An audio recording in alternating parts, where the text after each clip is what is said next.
Moltes gràcies, senyor president, senyors i senyors diputats. Fa tot just 2 anys, el Centre UNESCO de Catalunya i la Fundació Jaume Bofill impulsàvem el projecte Educació Post-2015, Equitat i Qualitat per Tothom. Una iniciativa participativa per contribuir al debat mundial sobre els reptes educatius en el marc de la UNESCO.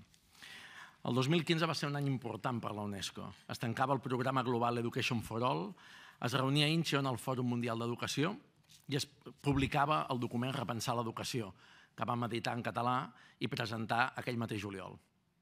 Al seu pròleg, la directora general de la UNESCO hi diu: el món canvia i l'educació també ha de canviar. Les societats viuen transformacions profundes arreu i això exigeix noves formes d'educació per promoure les competències que necessiten les societats i les economies avui i demà. El canvi de què parla Irina Bokova és de 2 tipus, social i tecnològic. Els reptes socials existents avui no tenen precedents. El model de desenvolupament fa que en 10 anys Xina hagi fet servir més ciment per construir que els Estats Units en tot el segle XX. El canvi climàtic pot dur l'equilibri natural al col·lapse. I a la interacció entre crisi de desenvolupament i de sostenibilitat s'hi suma l'increment de les desigualtats i moviments poblacionals massius, amb tensions, intoleràncies i violències. Alhora, el canvi tecnològic exponencial transforma la nostra realitat segon a segon. Si bé pot aportar una major presa de consciència global i una millor interacció ciutadana, ja no recordem ni concebem el món sense internet, e-mail, telèfon mòbil, fotografia i música digitals, Google, YouTube, Skype, Facebook, LinkedIn, WhatsApp, Instagram, Twitter. I això en només 15 anys. Ara veurem on ens duen el reconeixement de veus i de cares, la traducció automàtica, la robòtica avançada, la impressió en 3 dimensions, els vehicles autoconduïts, els materials avançats com el grafè, la genòmica de nova generació o l'Internet of Things que encapçala la 4ª revolució industrial. Una dada ràpida per entendre el Big Data i tot el que comporta. La quantitat d'informació generada des de l'inici de la història fins l'any 2003 equival aproximadament a la quantitat que avui es genera al món cada 2 dies. És per això que el citat informe de la UNESCO de 2015 ens urgeix a replantejar el propòsit de l'educació i l'organització de l'aprenentatge. Un propòsit que hauria d'estar dirigit a desenvolupar competències per la vida, per poder bastir projectes vitals amb dignitat i amb sentit, i per fer contribucions positives a una societat canviant des de la responsabilitat de la llibertat. Si llegim, però, els 2 informes anteriors de la UNESCO, tant el FORC de 1972 com el Delors de 1996, ja hi trobem una aproximació similar. L'educació com a formació integral de la persona, en contraposició a la transmissió de coneixements. Edgar Faure ho feia notar en aquell pròleg al 1972 dient: ja no es tracta d'adquirir aïlladament coneixements definitius, sinó de preparar-se per elaborar al llarg de tota la vida un saber en constant evolució. De fet, aquesta idea es recull a la primera llei educativa postfranquista, la LOECE de 1980, que proclama que la finalitat del sistema educatiu és el pleno desarrollo de la personalitat mediante una formación humana integral. I així es manté en totes les que han seguit. Aquesta aproximació holística és la que hauria de permetre que l'educació s'adapti als canvis de context per dotar els infants dels elements que els han de permetre desenvolupar-se i donar resposta a les noves realitats. I, de fet, és la mateixa aproximació que fonamentava el moviment d'Escola Nova que el nostre país va treballar fa un segle per una educació emancipadora, des de les escoles creades tant pel Patronat Escolar de Barcelona, la Mancomunitat i la Generalitat, com per moltes iniciatives socials, amb metodologies d'aprenentatge personalitzat de les més avançades del món en aquell moment, en escoles autònomes amb projecte educatiu propi i un professorat que el feia possible. A casa nostra, doncs, ja vam tenir les bases del que és avui el sistema educatiu finlandès. I res no diu que no puguem aspirar que el conjunt de les nostres escoles recuperi aquell horitzó. Què és, doncs, el que ho dificulta? Fa 45 anys, l'informe Ford deia: la concepció de la pedagogia tancada als límits de la instrucció transmesa ja està superada. Però en realitat a la nostra societat no ho estava, ni ho està encara, perquè tota l'estructura del sistema educatiu va ser dissenyada per la instrucció transmissora de coneixements definitius. La formació de docents, la seva selecció a través d'oposicions, la mobilitat en concursos de trasllats, els currículums prescriptius amb assignatures i matèries, els sistemes d'avaluació, l'absència d'autonomia de centre, de projecte educatiu propi i de model de direcció, la normativa, la supervisió, els espais, tot. La paradoxa, doncs, és que les nostres societats s'han posat d'acord en canviar la finalitat de l'educació, però no han canviat tot allò que l'hauria de fer possible. La setmana passada compareixia a la Comissió d'Educació del Congrés de Diputats i els feia notar que cap de les modificacions que la LOMCE fa de la LOE canvia ni una coma les finalitats.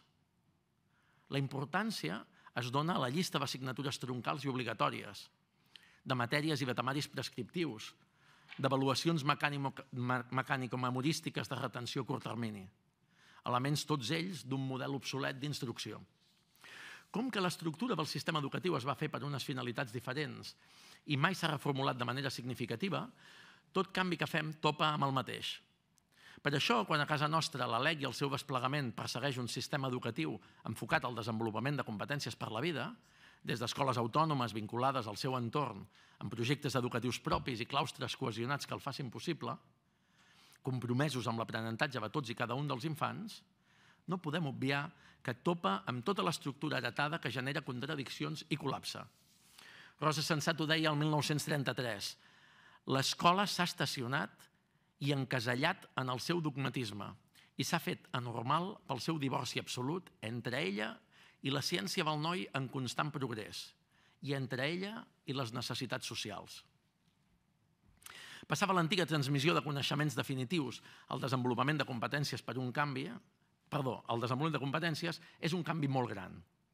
Requereix entendre que una competència és la capacitat d'articular el coneixement per donar resposta a situacions concretes i que per això l'adquisició dels coneixements, que inclouen fets, conceptes, habilitats, actituds i valors, s'ha d'articular a través del desenvolupament de competències, perquè no siguin com l'anglès que molts vam estudiar, ple de fets i conceptes que després no ens capacitaven ni per parlar-lo ni per entendre'l. Així, assumir que la finalitat de l'educació és la formació integral de la persona comporta també canviar la manera com s'aprèn i els instruments que ho fan possible. Comporta la personalització de l'aprenentatge, el desenvolupament competencial, les metodologies globalitzades, la integralitat primària-secundària, l'avaluació per competències, continuada i formativa, i l'escola inclusiva.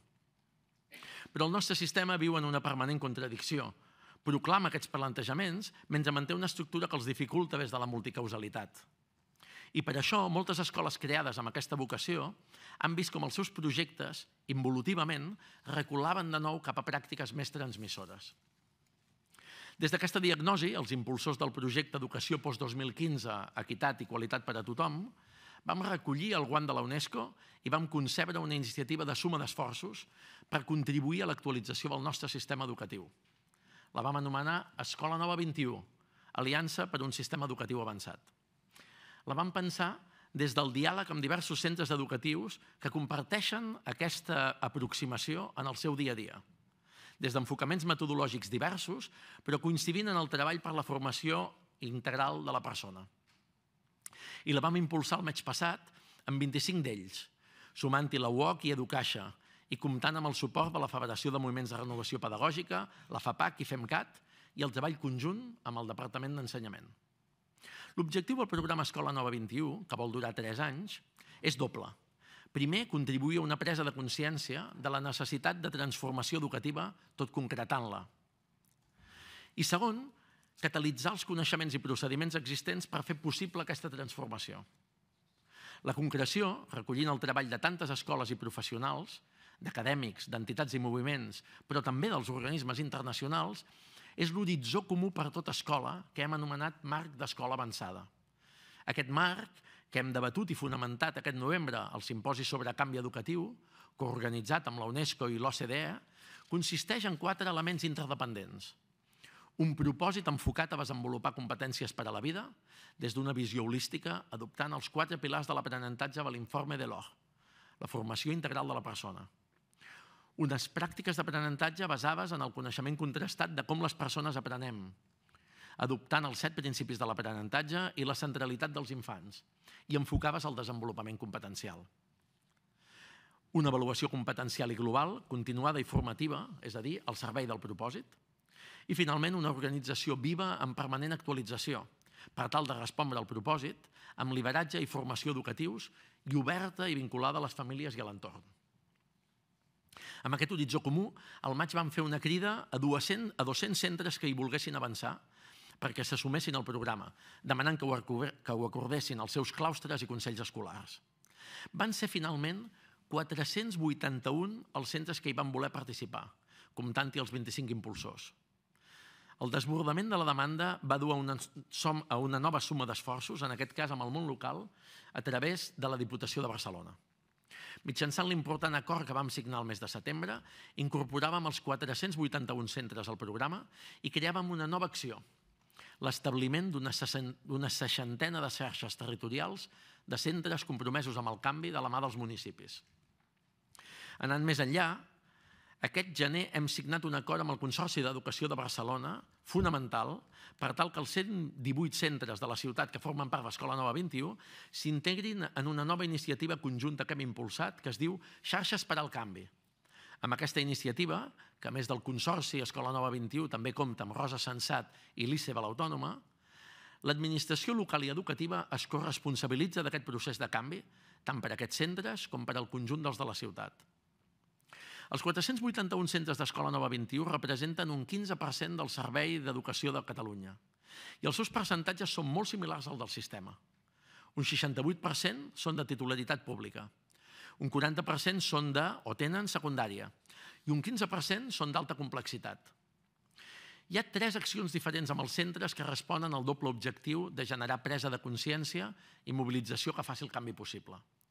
Una primera, el treball de la 60ena de xarxes territorials que pleguen més de 430 escoles i que ha de possibilitar reforçar la mobilització per la transformació educativa.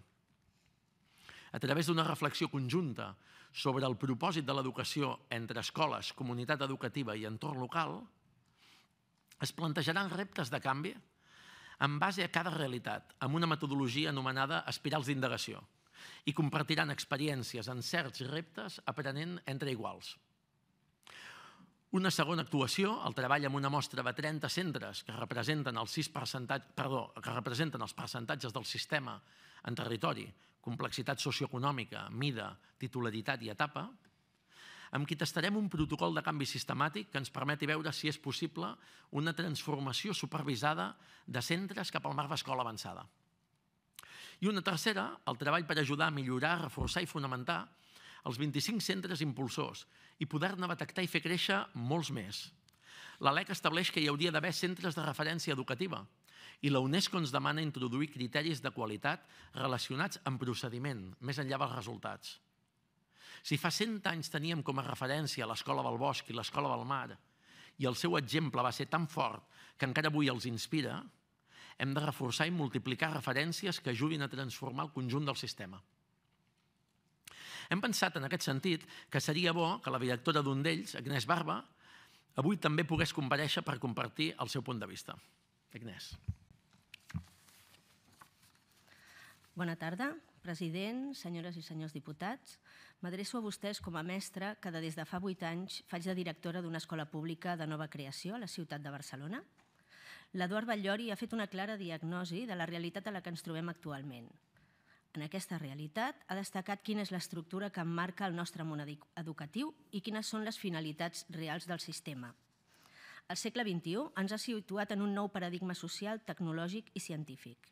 El canvi d'època ens ha fet veure que les respostes educatives que han funcionat en major o menor mesura al llarg del segle XX ja no són adequades al segle XXI.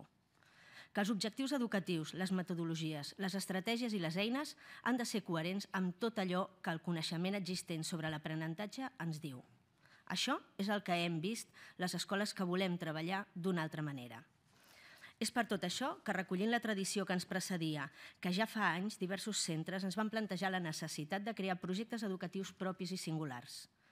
Aquests estaven dirigits a la formació integral de la persona, des de currículums competencials i utilitzant l'oportunitat que representa el marc creat per la Llei d'Educació i el Decret d'Autonomia de Centres i de Direccions, el qual estableix que l'autonomia de cada centre és un dels principis organitzatius que regeixen el sistema educatiu. D'acord amb el marc vigent, L'exercici d'autonomia als centres públics exigeix a les direccions dels centres desenvolupar lideratge educatiu, la qual cosa comporta disposar de capacitats i competències professionals específiques per formular i desenvolupar propostes pedagògiques, organitzatives i de gestió al servei de l'assoliment de l'excel·lència pedagògica en un context d'equitat. I justament això és el que molts hem fet al llarg de bastants anys, intentar demostrar que l'autonomia pedagògica del centre és compatible amb el funcionament integrat del sistema i que aquesta contribueix a millorar el conjunt. Hem estat anys explicant i justificant que els nostres projectes educatius eren de qualitat i que les metodologies emprades eren metodologies avançades que permetien crear millors entorns d'aprenentatge i, sobretot, que la personalització de l'aprenentatge era molt més respectuosa amb la diversitat de l'alumnat i, per tant, donava respostes de major qualitat a tots els infants i a les seves diverses capacitats i potencialitats. El nostre afany d'actualització i de reflexió pedagògica ha fet que al llarg d'anys participéssim en grups d'innovació, de recerca i de formació liderats pels ICES, per Rosa Sensat o pels moviments de renovació pedagògica, sempre aprenent i compartint entre nosaltres i buscant noves i millors solucions metodològiques. A partir de l'any 2015, un grup d'instituts i escoles públiques vam donar un caire més seriós a les trobades i juntament amb diverses escoles concertades ens vam sumar a l'impuls d'aquesta iniciativa de treball conjunt pel canvi que és Escola Nova 21. L'escola actual ha de ser un espai de relacions on cada infant pugui construir el seu camí d'aprenentatge per desenvolupar-se de manera integral. I això vol dir que sàpiga comunicar-se utilitzant el llenguatge, l'art o el cos, que desenvolupi el pensament científic i matemàtic, que sigui capaç de conèixer el món on viu i la gent que hi habita i que sigui competent per interactuar-hi assertivament amb el propòsit de fer-ne un lloc millor. Estem parlant d'alumnes empoderats, d'aprenentatges competencials, de situar l'infant al centre del seu aprenentatge, d'equitat entre infants. Paraules, totes elles molt boniques i plenes de significat dins del món educatiu. Però fins a quin punt la realitat de les escoles i les praxis estan donant resposta de veritat a aquests conceptes? Us puc ben assegurar que no sempre passa. Portem una càrrega metodològica pròpia de societats extingides, on el verb era ensenyar, on el subjecte actiu era el mestre i on l'objectiu d'aprenentatge eren només les informacions i els conceptes. Ara sabem que tot això no ha de ser així. Sabem que hem de parlar d'un aprenentatge on el subjecte actiu és l'aprenent, l'infant, i no el mestre. I sabem que l'objectiu de l'aprenentatge és el desenvolupament d'habilitats, actituds, valors, de les competències que articulen els diversos tipus de coneixement, incloent-hi també les tan rellevants competències transversals que el nostre sistema avui no mesura. Si volem que l'escola es centri en la formació integral de la persona, es requereixen canvis importants. I avui molts mestres estan treballant per dur-los a terme. Quina és, però, en aquest canvi, la funció de l'administració educativa? L'administració és l'encarregada i responsable que els mestres estiguin ben preparats, per poder liderar i fer efectius aquests canvis. I també és la responsable que totes les escoles siguin equivalents en qualitat, en un sentit actual del terme, i que ofereixin les pràctiques d'aprenentatge millor i més actualitzades possible, des de la personalització i el desenvolupament de tots els potencials. Així doncs, què cal fer i com hem de fer-ho? Recollint el sentir de molts equips directius en qui parlem d'educació, d'innovació i de canvi educatiu, crec que coincidiríem a afirmar que cal replantejar, bàsicament, alguns aspectes.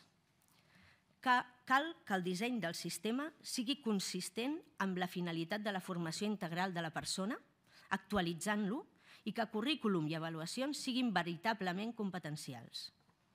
Cal fer que la funció docent possibiliti pràctiques d'aprenentatge actualitzades, competencials i globalitzades i que es puguin avaluar. Cal que la formació inicial i continuada dels docents possibiliti la seva actualització des d'unes pràctiques d'aprenentatge competencial que també s'han de posar al dia. Cal fer que l'equip docent treballi cooperativament per l'aprenentatge, superant les hores de dedicació exclusiva. Cal fer que l'aprenentatge es personalitzi, amb els necessaris temps no lectius i amb espais que ho possibilitin, així com amb ràtios professor-mestre-alumnes que permetin atendre millor la diversitat. Cal fer que tant l'accés com la mobilitat dels docents als centres públics estigui al servei de l'autonomia, les necessitats i el projecte educatiu de centre. Cal fer que la legislació, normatives i decrets creguin de veritat en l'autonomia de centre, els capacitin i els donin marge per poder donar resposta al seu context i possibilitin la linealitat de la primària i la secundària obligatòries. Cal també fer que la nostra societat cregui de veritat en el poder transformador de l'educació, d'una educació de qualitat que és clau per donar resposta als reptes del moment històric que vivim. Els centres educatius i les seves comunitats han d'estar formats per persones amb ganes de millorar contínuament, amb ganes d'aprendre al llarg de la vida. Al cap i a la fi, el repte que l'educació té al segle XXI és dotar els infants i adolescents de les competències vitals que els han de fer capaços de donar respostes noves a un entorn de canvi accelerat, de complexitat i d'incertesa. Avui, el programa Escola Nova 21 és una oportunitat. Dona una empenta a l'educació de qualitat, fa entrar aire nou al sistema, motiva els claustres i promou pràctica reflexiva. Tant de bo tots els agents educatius del nostre país ens fem nostra aquesta oportunitat i lluitem per millorar l'aprenentatge i l'educació dels nostres infants, adolescents i joves, perquè l'actualització del nostre sistema ara ja és urgent. Moltes gràcies. En efecte, amb això acabo, la necessitat de transformar la nostra educació és peremptòria, perquè no podrem tenir societats democràtiques si els nostres infants no aprenen a bestriar el volum ingent d'informació i a processar-la críticament. No mantindrem el nostre estat del benestar si en 2 dècades la meitat dels llocs de treball es poden automatitzar i no ens preparem per pensar com donar-hi resposta. Tal com diu la UNESCO, hem d'entendre l'educació com un bé comú, en què una educació inadequada de la filla del veí ens perjudica també a tots i cadascun de nosaltres. La lluita contra la desigualtat és una obligació moral i una necessitat social, i més amb les xifres de pobresa infantil que tenim. No podem tolerar que un infant d'entorn desafavorit tingui 5 vegades més possibilitats de repetir curs que altres infants amb les mateixes competències. No podem tolerar que els nens i nenes de 6 anys pensin en un 80% dels casos que una persona brillant és necessàriament del gènere masculí. Perquè si educació és empoderament, l'enfonsament d'expectatives produeix justament el contrari. Ens cal una actualització disruptiva del sistema educatiu perquè possibiliti la formació integral de les persones en el context del segle XXI. Aladi Homs ho deia el 1911. Hem de saber què fem a les escoles i per què ho fem. Passava l'empíric curanderisme pedagògic a les seguretats de la pedagogia científica. Avui, la incapacitat de prendre decisions serioses sobre l'actualització del sistema fa que el pes d'aquesta actualització caigui en la sobrecàrrega de treball de molts professionals i centres que amb poc suport recuperen o innoven pràctiques que haurien de ser generalitzades. El nostre sistema resisteix pel compromís i el treball intens de moltíssims professionals que aprenen junts, fan EdCamps o impulsen centres que personalitzen l'aprenentatge. Però això sol no és sostenible. Si bé les formacions polítiques i els agents socials han de promoure les seves legítimes visions de societat, no hi haurà canvi educatiu si no definim abans en quins elements comuns estem tots d'acord. Per això, el treball cap a l'horitzó comú d'un propòsit competencial i unes pràctiques fonamentades a través dels acords de centres i d'administracions de colors polítics diferents possibilita que el canvi educatiu sigui un objectiu real i compartit. L'acord amb la Diputació de Barcelona, l'acord amb el Consorci d'Educació de Barcelona són bons exemples d'aquest marc. Cal que tots plegats creguem de veritat que una educació actualitzada és el principal instrument per construir la societat inclusiva, equitativa i pròspera que volem. I que, per tant, tota inversió en aquesta actualització i aquesta educació de qualitat revertirà amb escreix sobre el conjunt de la societat. Cal una administració no burocratitzada al servei d'aquesta actualització i de la millora contínua, que superi el model reglamentista sancionador i capaciti els centres per a un aprenentatge competencial des de la seva autonomia. En aquesta direcció ja hi ha algunes iniciatives valentes de l'administració, com els decrets de currículum competencials, l'ordre d'avaluació o el perfil de metodologies amb enfocament globalitzat. I cal que els centres en pràctiques educatives avançades, els que avui s'estan transformant i els que s'estan creant donant resposta a la demanda creixent d'una educació competencial i globalitzada, trobin suport, capacitació i fonamentació i es consolidin i creixin, contribuint així a l'actualització del conjunt del sistema. Escola Nova 21 hi vol contribuir catalitzant durant 3 anys la mobilització per a aquesta actualització disruptiva del nostre sistema, ajudant a empoderar escoles, famílies i institucions per iniciar un camí de no retorn cap al sistema educatiu avançat que ens cal. I volem que, quan desapareguem, les institucions i entitats existents agafin el relleu. Tant els procediments de transformació com els recursos i models formatius que creem estaran a l'abast de tothom i desitgem que puguin ser emprats per generalitzar el canvi. En definitiva, volem una cosa tan senzilla i tan rellevant com aconseguir que qualsevol infant, siguin quines siguin les seves condicions, les de la seva família o l'entorn on sigui, trobi en l'escola l'instrument que li aporti experiències d'aprenentatge gratificants i empoderadores, que li permetin tenir una vida millor que les nostres i vestir una societat millor que la que tenim. Moltes gràcies, senyor president. Moltes gràcies.